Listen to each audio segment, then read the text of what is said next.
What's good with y'all, man? It's Meadow, and today I'm gonna be showing y'all exactly how I marketed my clothing brand from 500 followers to 6,000 followers in under a month. Go ahead, run your mouth, shit funny to me. The first thing you want to do before actually stepping outside to make content is knowing exactly what kind of content you want to make. And in order to do this, you need a game plan. So what I did personally was I would go on Instagram, I would search up streetwear clothing brand. And since I run a streetwear clothing brand, that's my niche, I would just see what pops up when I search that up. And I would just scroll through for 10-20 minutes, whatever it is. And while scrolling through, I'm not just watching just to consume the content. I'm watching to actually take notes and see what kind of reels I can, apply to my own brand and recreate in order to get the same or similar results. And for this part, I'm about to show y'all exactly how you can do this too to actually get some content for your brand. Alright, the first thing you want to do is go on your explore page. As y'all can see, I have a lot of clothing brands here. And this first one is Lost Mileage. They have What's Sagging spelled backwards. This boosts a lot of engagement because people just like to talk. And, with this one also, they're not really showing their piece exactly. This is my ad. Not clothing related, not clothing related. And this one also just tapping into people's emotions. That's really what you want to do with pretty much all the videos you make. You want to tap into people's emotions. Even this one also, do not wear that to school. I love hating. Like, this is a very basic design, but like people like resonate with it because people just love to hate for some reason. But even with that one, tapping into people's emotions, this is an idea I've seen a lot. Y'all could do that too. This one also boosting engagement by asking a question. Y'all could do that. Like by creator equals free hoodie. I've done this. It's worked great for me in the past. Y'all could do that. Even this, boosting engagement, forcing people to comment. That's what you want to do. When you force people to comment, it actually pushes out your videos more. Just like this, also tapping into people's engagement, marketing without actually marketing. And as y'all can see, all these videos are really high quality, 4K 60 FPS. Make sure you're doing that when you record. And now for some examples I did on my own. I seen a clothing brand do something like this. The fake text messages has been booming recently. Even the car crashes. If you know this clothing brand called Club Market, they've been doing that a lot. It's been working great for them. You could replicate the same thing with your brand. This is a simple edit, just like I said before, just that left to the right, right to the left. Make sure it's slow. Same concept as the previous one, but this time it's with a model.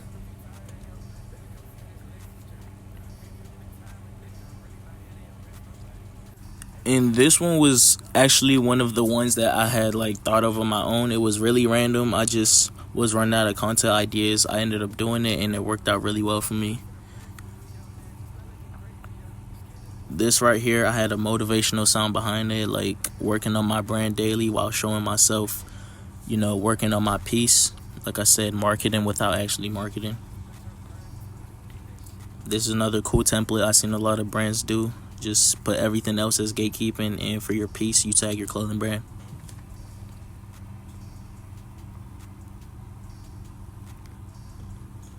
And this right here was one of my best performers. As y'all can see, not a lot of clothing brands are doing this because it actually requires you to get a good amount of people together to actually make that video. And this right here is my best performer. As y'all can see, it boosts a lot of engagement because it forces people to comment. As y'all can see from those examples, every single video is well thought out and well executed. If you want to have your videos gain better results, you actually have to keep them between, I believe, 7 to 14 seconds, especially if you're doing reels, because retention is really what matters with reels. If you can retain people's attention and keep them on your video longer, Instagram will push out your video more. So that's why a lot of people tend to keep their videos very short. So, even if they watch it for 5 to 6 seconds, that's still a large amount of retention, in comparison to, let's say, 10 to 12 seconds. Another thing you want to do when recording your videos is making sure that it's on 4K and 60 FPS, not only when you're recording it, but also when you're exporting it from CapCut or whichever other editor you use. You want to do this because Instagram favors higher quality videos. If your quality is up to par and high, they will favor it and push it out more compared to someone else who might have a 420 FPS, 720 FPS. But just do your best to make sure you have that good quality, whether it's even buying your own lighting equipment, especially if you're recording indoors. If you're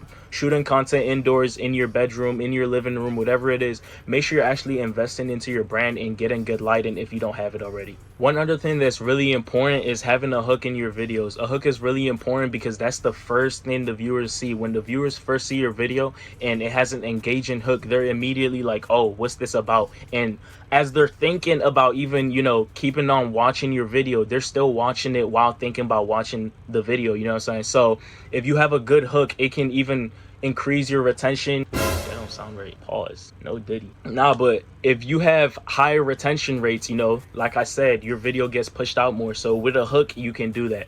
And also you want to make sure your videos, if it's not like a short film or something, you want to make sure you're clipping it up to, depending on the type of video. For me personally, I usually do 0.5 to 1 to 2 seconds per clip. So with that, each clip is 1 to 2 seconds. You have one clip, it goes right to the next one. You don't want to have too many transitions. You don't want to be doing too much in the video. You want to make sure your piece is like the main thing people are seeing when they're watching the video, because I see some people do this, like when they record lifestyle videos, you're not able to tell what's being advertised there. But when you're recording, even as a lifestyle video, you want to make sure the viewer is seeing the piece and understanding, okay, this is what's being marketed. Because I see this a lot too, especially on my explore page. Like I would see someone marketing their piece and I don't know what they're marketing. And even in the comments, people are asking like, where are those pants from? Where are the jeans from? And the jeans aren't even what's being marketed. So that's also something to keep in mind when you're marketing. You don't want to have your model, or even yourself, if you're modeling yourself, you don't want to have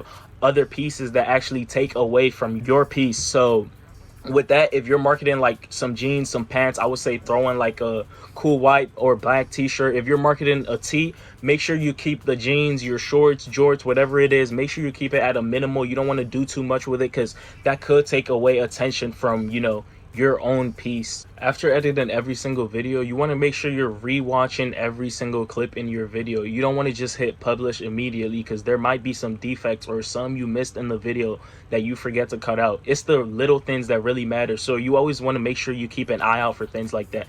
Make sure you're rewatching your clips. If there's any little delays, especially at the beginning of the clips, there's usually a delay when you're recording at the beginning of the clip. You want to cut out that delay so it immediately looks smooth and you're going into whatever it is you're recording. Also, the final thing you want to make sure you're doing, especially when you're recording like product videos of your piece on the floor, you want to make sure you're not moving it too much. The lighting is good. And for the movement, I would say for me, what I do, I record from an angle and I move slowly. I start from the left and I move slowly to the right, and then I stop it immediately around like the 1 to 2 second mark, and I start from the other direction and then I move slowly again.